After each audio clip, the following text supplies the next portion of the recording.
Oh, what's up? How's it going? This week, I've got something a little different planned. I don't got a book to talk about. I've been a little busy, but I've been whipping up some Cosmere stuff, so I'm ready to bring that out really soon. I've been finishing up a few books that I'm going to be talking about really soon as well. In the meantime, I figured I would talk about something that I've been hearing a lot about. Some people don't like Rhythm of War. You're entitled to your opinions. I'll let you have it. Everyone likes books. Some people don't like books. However, I feel like it'd be fun. I've seen other people do it. I like doing it. I'm going to go through the 1-star reviews on Goodreads for Rhythm of War. I don't know. We're just going to take a look at how people don't know how to read or something. I feel like you can totally not like this book, but a lot of the criticisms that I've been seeing on Goodreads just are objectively wrong. And so I think it'll be fun to just kind of rip them apart for a little bit. Obviously, this is going to have some spoilers for Rhythm of War. For the rest of the Cosmere, maybe. I don't really know what we're going to get into here, but read the books. Go read the books if you haven't. You can't laugh at these people being wrong if you haven't read the books yet. So go do that. So let's take a look at some of these terrible reviews. To make sense of this book, you need to be aware of the greater Cosmere, and that's its greatest flaw. There are so many references and details that you won't understand if you haven't read the related novels, short stories, or whatever else. I just don't think that's true. I think knowing a lot of that stuff makes reading this book even more fun, but I don't think you need to know anything about the rest of the Cosmere. As long as you've read the first 3 Stormlight books, I think you're pretty good to go for this. The most blatant of these is something called Dawnshard, which I haven't read. Dawnshard details an excursion to Amia, one of the nations of Roshar, and thus every time the book Rhythm of War talked about that excursion, I felt like I was missing something. There's even one interlude chapter that doesn't make any sense whatsoever because the context needed to understand what was going on is not in this book. So I assume that they're talking about the Cheery point of view chapter here. And while I feel personally you should just read Dawnshard, I think it's a really enjoyable book, I don't think it's necessary. I think the big things that you get from it are that they can now fly with Fabrials and they kind of had that scientific breakthrough. And you get a ton of characterization for some of the more secondary and tertiary characters. So that's really cool too. But I don't think you need to read it for book 4. I feel like you might feel a little lost in that one chapter,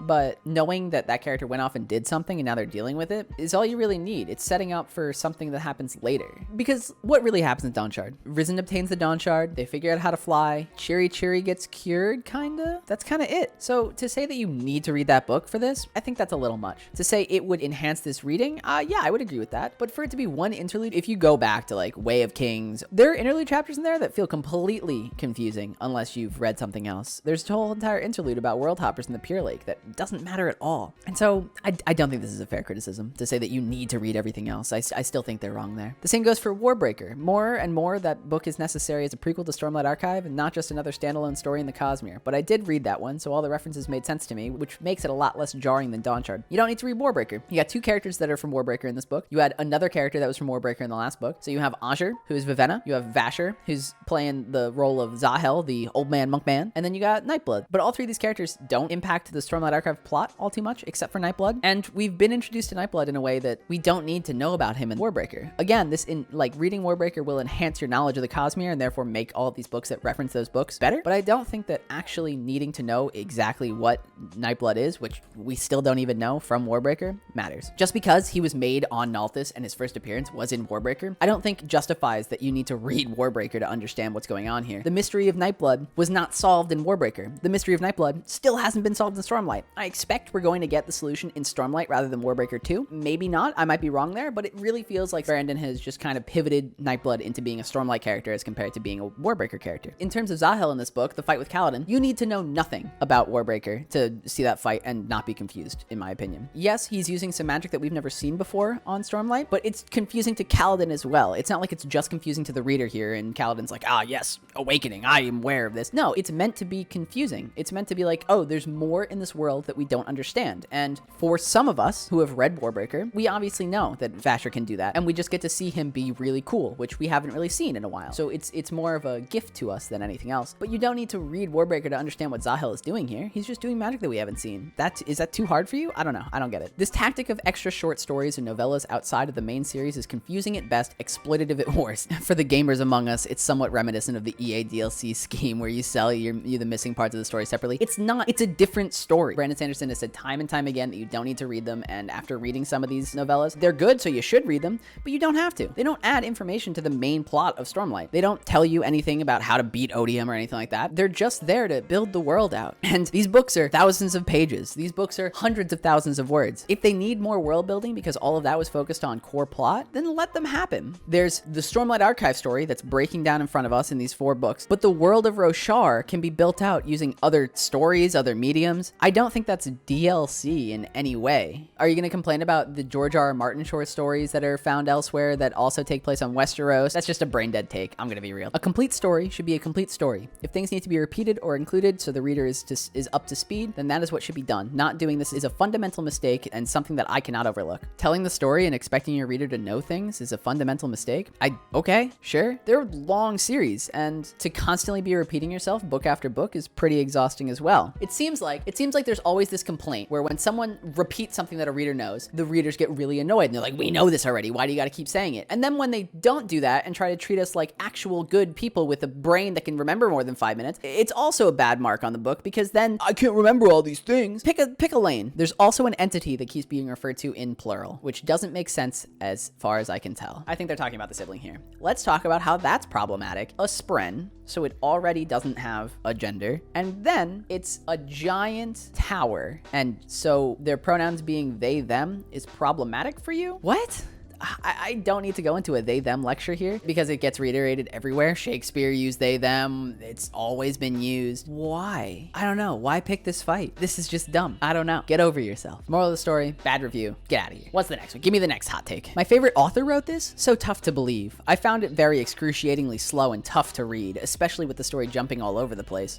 What? There's one story for like 90% of this book. We're focusing on Uruthiru. I talk about this in my review. Go check it out if you haven't. It's pretty cool. But there's one story. We have scenes with Yasna and Dalinar off trying to fight into Takar and Emil. We've got a few scenes in Shadesmar with Adolin and Shallan, but the focus is on Navani, Kaladin, and Venli. This is probably the least jumping around we've had in any of these 4 books so far. And yet it's confusing that they're jumping around so much.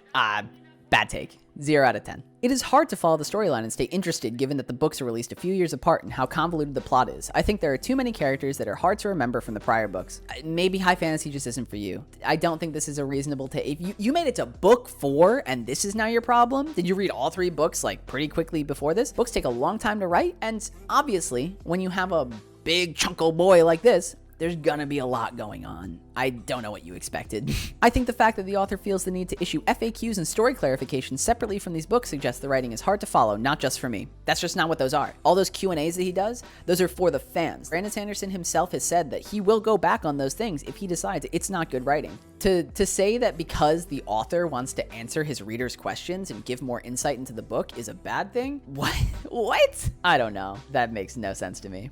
Okay, let's take a look at this one. Looks like a lot of paid reviews here, but this is the real review from a real person who is a big fan of this saga and very disappointed with this book. Are you sure? Are you sure? I just finished listening to this book. No hate on audiobooks. I tweeted something out and I got hated on for potentially listening to the audiobook. You're a loser. This book is the most sadistic book I have ever read. What? Did we read the same book? Okay. Almost everyone who has any decent part to play has mental issues. Yeah, we're in book 4, buddy. Did we just get to that point? Hasn't it been said? Doesn't Brandon Sanderson say that, like, you're way more likely to get surge binding powers if you have any kind of hardship in your life?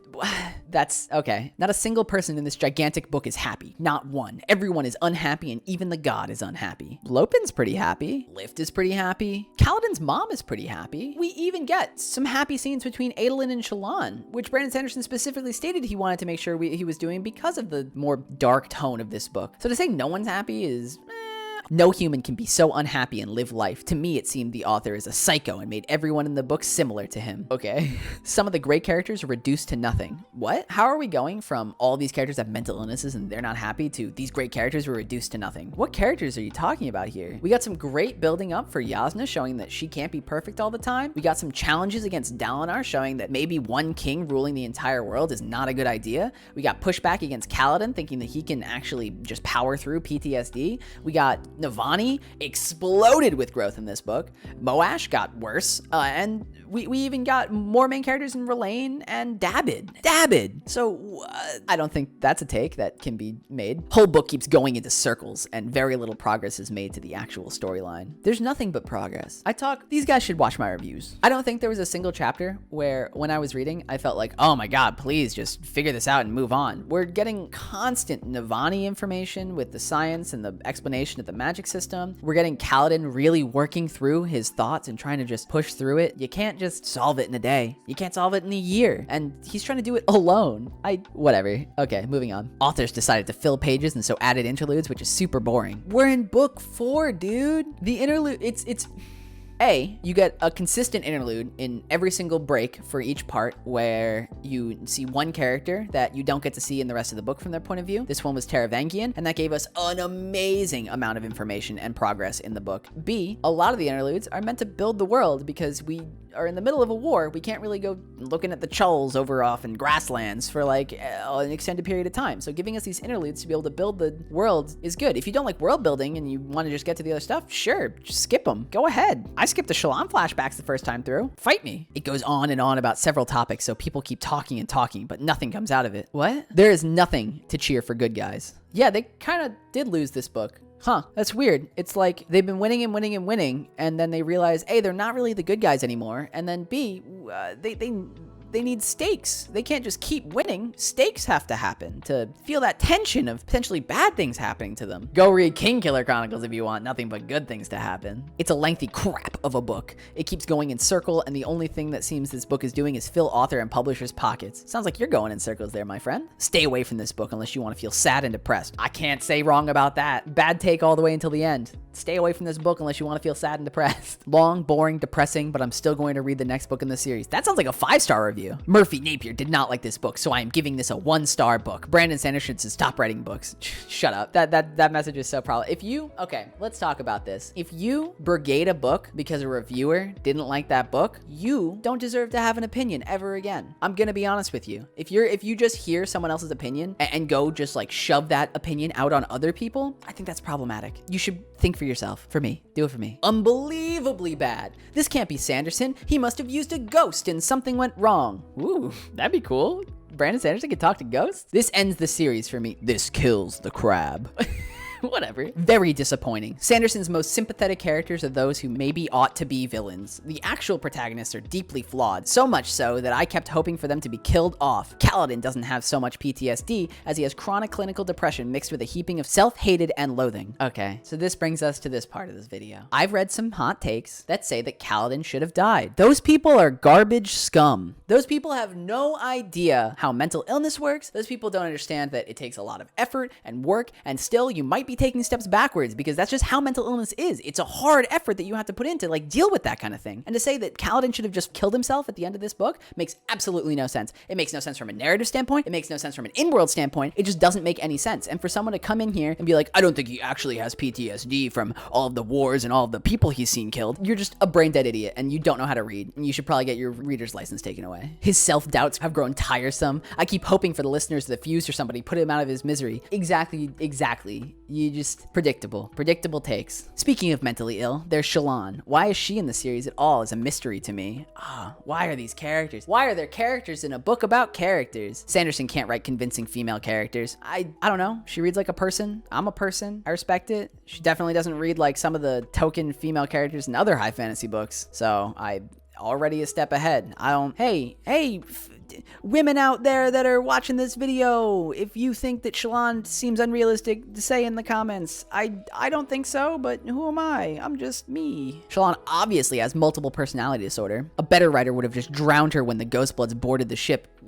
Okay, this review is awful. This review has no feeling for people. Clearly, Sanderson wants us to feel sympathy for the listeners and wants us to root for them to commit genocide against the human invaders. Clearly, Brandon Sanderson has been painting this whole thing as actually the good guys that you thought were good are evil and they should be completely murdered and wiped out. That's the whole goal of this book. No grayness, no, the world is actually not about good and bad, but working in between to make sure that you can do the most good and create some harm reduction for as many people as you can, and working together and getting past differences and getting through hardships. No, it's about how human bad. And for the final 1-star review, I would not recommend reading this book in 2020. Wait a year or so and read it. It starts out great and you are happy to see all your old friends. That ends pretty quick and it becomes a tale of misery. Not recommended for 2020. Is that a 5-star review again? Wow, that's crazy. You know, this book is definitely not super, super happy. This book definitely could have a trigger warning in it, and I wouldn't be surprised with just the depths of depression that Kaladin feels at points. So this is probably the only 1-star review that I rate 5 stars. And there we have it. This was fun. I had fun. I love arguing with people. If you got hot takes about this book, please tell me about them. I'm not going to hate you if you tell me about them. I hate that one person for saying Kaladin should have died, but I won't hate you. Ultimately, you know, I'm about book positivity. I think that you can probably find some good in most books, but I have my own books that I would rate 1 star and rip apart. But I feel like you have to have a reason. I feel like you have to have defensible points that you can make. And if you can't, shut up. I hope you found this video fun. I hope you found it interesting. If you did, hit me with that like button. And if you haven't yet, hit me with that subscribe button. I'll catch you next time. And until then, stay lit.